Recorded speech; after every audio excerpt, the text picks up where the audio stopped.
Hey folks, I'm going to be doing another TLDR on the patch notes for Imperial Uprising. So you guys like the last one. If you like these sort of things, please leave a like on the video and I will keep doing them. Anyway, let's jump into it. So we have the cycle start time. Here we go. It is September 19th, 11 a.m. CT, continuing until patch 1.2, which we don't know when it is yet, but sometime in Q1 2025, it seems like.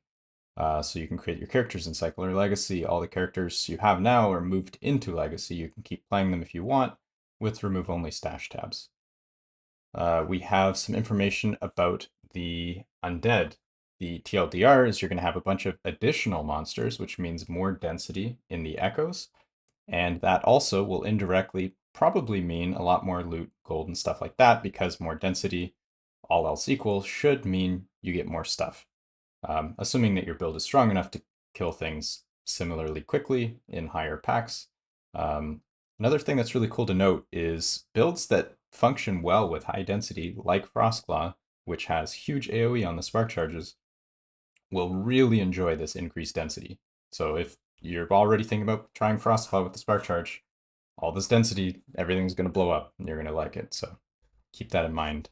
So it seems like it's about 25%-ish increased density overall. At least that's what this number seems to be hinting at. They made some stability changes because there's more monsters, reduced by 25. There's probably somewhere around that many more monsters. We have the modifiers.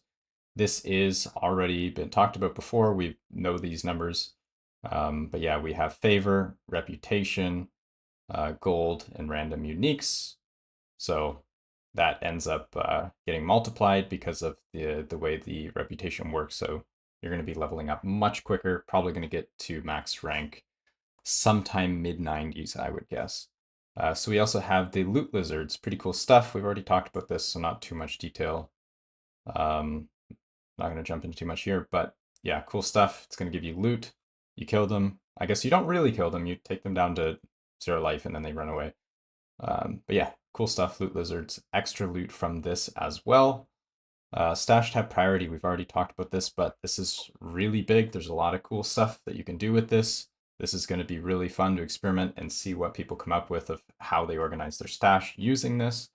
It's going to work similar to the loot filters, but not quite the same. For example, you can filter keys and you cannot filter specific affixes.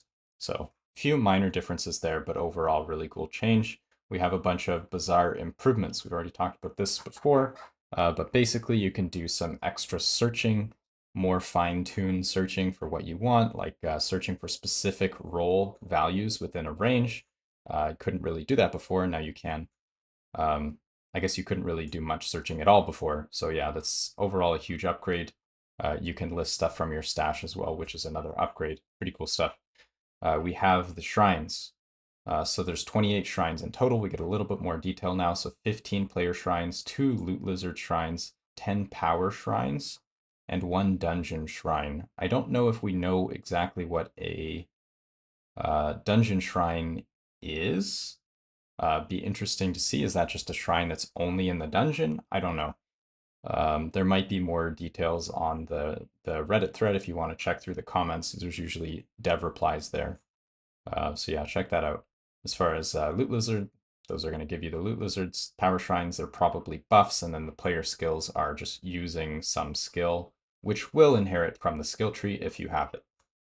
It also says shrine powers are removed, entering the echo or dungeon floor to discourage shrine fishing. I don't know if that was something people were doing much, but it does make sense that you would want to discourage that to trivialize some boss fights with an OP shrine or something, especially if they're adding powerful new shrines that could make a much bigger difference. So we have some UI scaling stuff. This is really cool. A lot of people have been asking for this for a while. This is Steam Deck and PC. So really cool stuff, some visibility, accessibility, love it. So the dungeon changes we've been wanting to hear about. This is what it is. Reduce the size of the dungeon by around 30%, and also reduce the number of obstacles. So these overall together are pretty big improvement. You can still port over some of the obstacles in Temporal Sanctum unless they've properly fixed that. But overall, this should make your dungeon runs much quicker. And it might make leveling alts a little bit quicker too for the campaign skips with the dungeon. So cool stuff. There also was an issue where you weren't really seeing the random encounters in dungeons. So now that this hopefully is fixed, that should make dungeons have a little bit more flavor and excitement than they do now. So we have some performance stuff, pretty cool. We have some quest and level design stuff. You can read that if you want, pause the video. And we have some system changes. So this is a really nice one. Respec all passive points at once with a button. Really nice. This is a huge quality of life if you want to respec and try a different build. There's also updates to the game guide, so you can read about the things mentioned above if you want more detail. Here's another one. We have the bug fixes. So mirrored item, this was talked about a while ago. Basically, there are legitimate ways in the game to duplicate items such as the Lightless Arbor, Rune of Creation, and so on. So a lot of people get confused and they assume that these are through exploits when they may not necessarily be. With this, you should be able to identify if items were created through an exploit dupe or through a legitimate dupe method. That's not necessarily the case depending on how the logic works.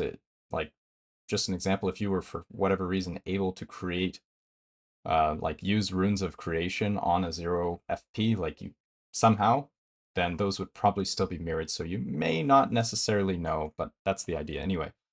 So the next one here, fixed mod rounding being biased against extremities of a range. This is actually one that I brought up on the channel. Pretty happy to see this fixed. I made a video on this. If you're curious in more detail, I'll put it in the description. But basically what it meant is, for an example, a prismatic gaze that has 2 to 4% base crit. It meant that 3% base crit was twice as likely as 2 or 4, so getting max rolls was much harder. That's fixed now, really awesome. I'm super happy to see that. Big change here. And kudos for EHG for working with me on this and providing some details about how the game worked and confirming my theory. Really happy to see that. There is a Forgotten Knight issue here where people were getting reset. I believe that this was just affecting players on hardcore. I'm not aware of it on softcore, but this should be a really nice thing to have. And it is retroactive too. So it should fix if you've lost your rank, it should give it back to you. So that's good. Preloading for certain enemies to reduce the loading hitch when encountering for the first time. I haven't encountered an issue, but that's good to know. That's performance improvements are nice. Display issues, free items in the cosmetic stores. So we have some other various stuff here. Really cool. Love to see it. Yeah, I'll cut it off here. Let me know what you guys plan on playing in the refresh, what you're most excited for, and yeah, catch you in the next one. Cheers.